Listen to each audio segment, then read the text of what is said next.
Good evening. Welcome to World News. I am Jessica Magaji Joseph. First, the headlines. 3 #EndBad governance protesters regain freedom. Algeria-Mali disagreement laid bare after UN speech. Russia captures key eastern Ukrainian town. And on sport, FIFA defers decision on request to suspend Israel. Now the news in detail. 3 activists arraigned by the Nigerian police for their alleged participation in the #EndBad governance protest have regained freedom following the fulfillment of bail conditions set by the Federal High Court in Abuja.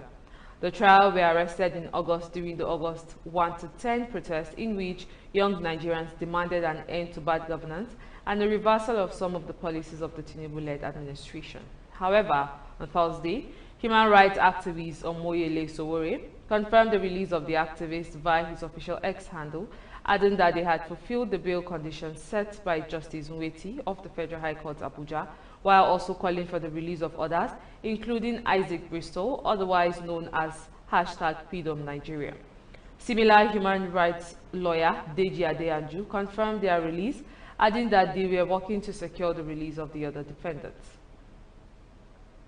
The Academic Staff Union of Polytechnics has issued a 2-week ultimatum to the federal government, urging the resolution of various long-standing issues affecting the polytechnic sector.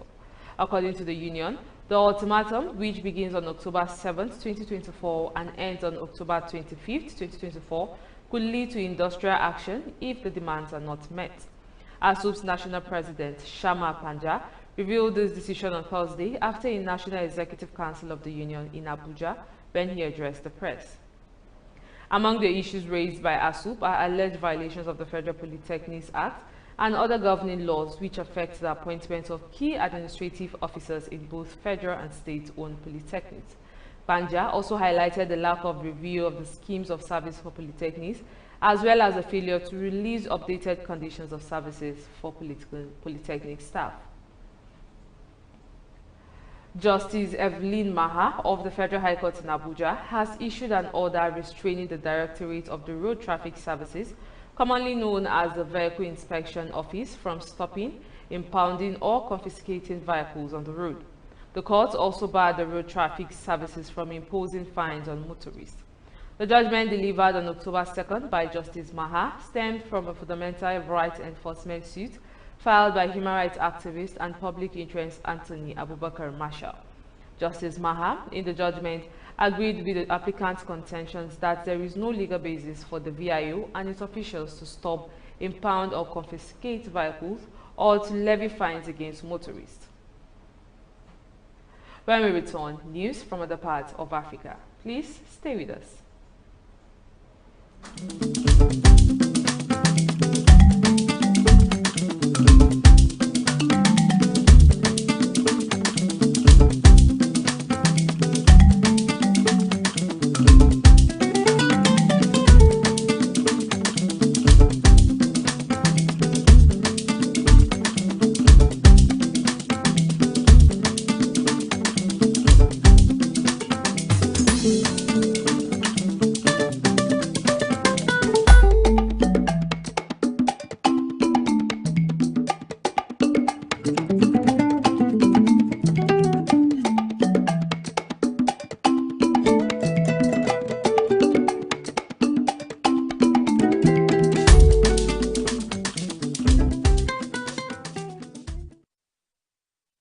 Now, protest Oliver Mawuse Beka, along with 11 other protesters, was remanded in custody until October 8 by the court. The recent protests aim to highlight the ongoing environmental destruction caused by illegal mining, locally known as Galamsey. The protests have also gained significant traction on social media, with the hashtag Free the Citizens and Say No to Galamsey being used to rally more support. The 3-day protests are also intended to increase pressure on the government to end the illegal mining occurring across Ghana.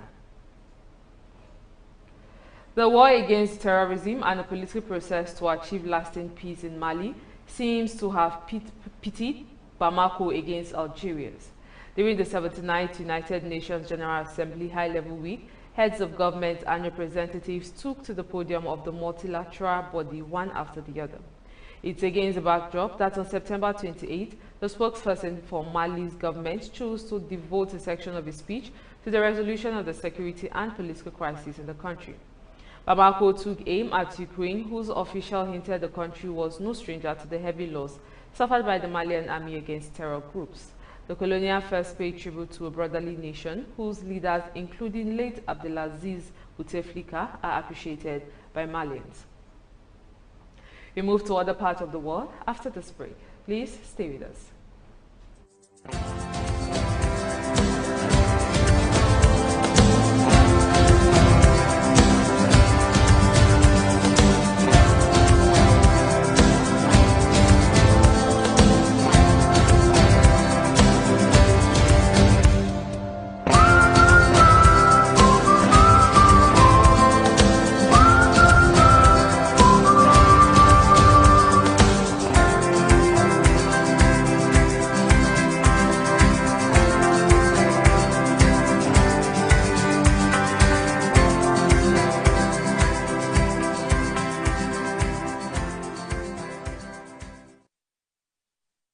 Welcome back. Israeli bombing caused large explosions in Beirut, including one close to the international airport, during a further night of airstrikes targeting Hezbollah. The airport borders Dahia Hezbollah stronghold in the capital. Plumes of smoke could be seen over the city on Friday morning. U.S. outlets citing Israeli officials reported the target was Hashim Safedin, a cousin of Hezbollah's former leader Hassan Nasrallah. Safedin has been widely regarded as the most likely candidate to replace Nasrallah after his death in an Israeli strike last week. Lebanon's Public Health Ministry said 37 people had been killed in ground and air attacks in the last 24 hours, while 151 others had been wounded. Elsewhere, the Lebanese army said 2 of its soldiers had been killed in the country's south as Israeli forces pressed on with their invasion against Hezbollah and ordered another 20 towns and villages to evacuate. At least 20 people, including children, have been killed after an armed gang attacked a small town in Haiti. Another 50 were wounded as gang members rampaged through Pont Sunday in the central Artibonite region, about 71 kilometers northwest of the capital Port-au-Prince. Armed gangs have taken control of large parts of Haiti, and a UN-backed policing mission led by officers from Kenya began in June in an attempt to wrestle back control. The exact number of dead from the attack is not declared as of yet, while local media reported that more than 50 had been killed, and Haitian human rights group puts the figure at 20 or more. Thursday's gang rampage comes almost a month after the Haitian authorities expanded the state of emergency to cover the whole of the country. Russia has captured the key eastern Ukrainian town of Volodya, ending months of resistance and underscoring the scale of Kyiv's challenge as it heads into its third wartime winter. Ukraine's military confirmed its withdrawal from Volodya on Wednesday, noting Russia had managed to send reserves on the flanks, leading to the threat of encirclement. The decision to withdraw was taken to save personnel and military equipment. A key goal of Russia's President Vladimir Putin is to take the whole of the eastern Donbas region. Russia has been making incremental gains this year in the east, and the loss comes as Ukraine's President Volodymyr Zelensky returns from a meeting with US President. Up next is business news. Please stay with us.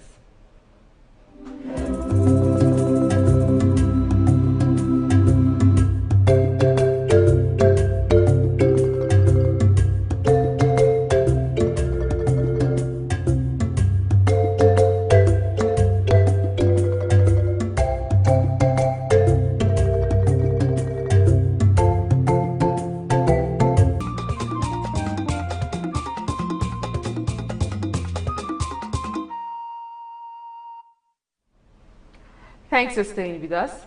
And in business news, the 11 electricity distribution companies in Nigeria have lost 28.97 billion naira to unpaid electricity due to customers in July 2024. The Nigerian Electricity Regulatory Commission disclosed these on Thursday in its commercial electricity bill collection efficiency and earned 162.12 billion naira from 197.11 billion naira issued bills in July 2024. The next data show that Ikeja, Eko, and Abuja schools collected the highest bills of 33.98 billion naira, 28.35 billion naira, and 25.16 naira, respectively, in the period under review. This comes as Nigerians still grapple with inadequate power supply, with an average of 5,000 megawatts for an estimated population of over 250 million. Israel's threat to target Iran's oil production infrastructure, including gas and oil rigs, refineries, and storage facilities, has heightened market concerns. Iran is among the world's top 10 oil producers, with a production of 3.277 million barrels per day in August this year, according to the monthly report from the Organization of the Petroleum Exporting Countries. The price of light crude oil futures for November delivery on the New York Mercantile Exchange reached $72.13 per barrel on Wednesday morning, trading, while London Brent crude oil future for December delivery reached $75.74 per barrel.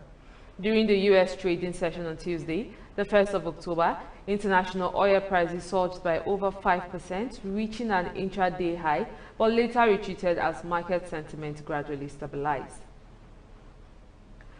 A pivotal European Union vote is set to take place later on whether to impose big taxes on imports of electric vehicles from China. The move to introduce tariffs aims to protect the European car industry from being undermined by what EU politicians believe are unfair Chinese state subsidies on its own cars. Charges of up to 45% could be enforced on electric cars made in China for the next 5 years if EU members back the proposal, but there have been concerns about such a move could raise electric vehicles prices for buyers. The decision also risks sparking a trade war between Brussels and Beijing, which has condemned the tariff as protectionist. China has been counting on high-tech products to help revive its flagging economy, and the EU is the largest overseas market for the country's electric car industry. The EU imposed import tariffs of varying levels on different Chinese manufacturers in the summer, but Friday's vote will decide if they are implemented. Still to come is sport news. Please stay with us. This is Hillstv. Quality broadcasting is what we'll bring to you. Now we be this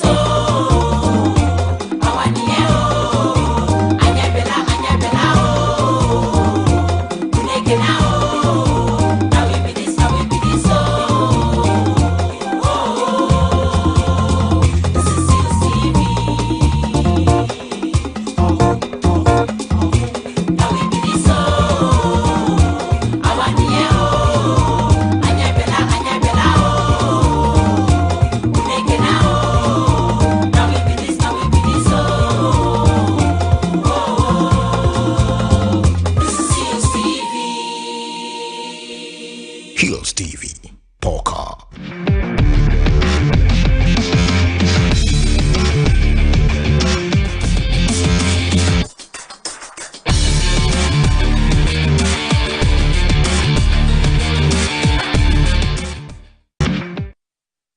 Thanks for staying with us.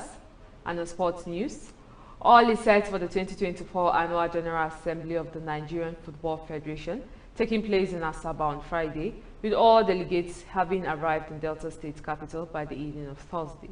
The NFF Annual General Assembly is the biggest assemblage of football administrators and stakeholders in the country in a given year and serves as the melting pot of interplay of ideas and eventual formulation of policies and rules and regulations that govern the administration and organization of the game nationally for the succeeding 1 year. The plenary welcomes chairmen and secretaries of football associations in the 36 states and the FCT, chairmen and secretaries of the Nigerian Premier Football League, Nigerian National League, Nigerian Women Football League, and the Nationwide League One, as well as chairmen and secretaries of the Referees Association, Players Union, and Coaches Association. This group is what makes up the Congress. Members of the NFF Executive Committee and management will be in attendance, also with the former NFF President and General Secretaries. World Football's governing body, FIFA, made no verdict either way on a Palestinian request to suspend Israel on Thursday, instead to inform an eventual decision. At FIFA's Congress in Bangkok in May, the Palestinian Football Association called for its Israeli counterpart to be suspended and for the event. FIFA was initially set to hold an extraordinary session of its ruling council before July 20th to review the independent legal analysis and decide how to give experts more time to complete a report. LAFC's Gabonese forward, Dennis Bwanga, scored the first minute of first half injury time to beat St. Louis City 1-0 on Wednesday night. Bwanga's got assists from Mathieu Bugus and Olivier Giroud, who scored for the Golden Boot with 2 games remaining in the regular season. Bugus provided his 7th assist, while Giroud scored his 2nd goal in 7 career appearances.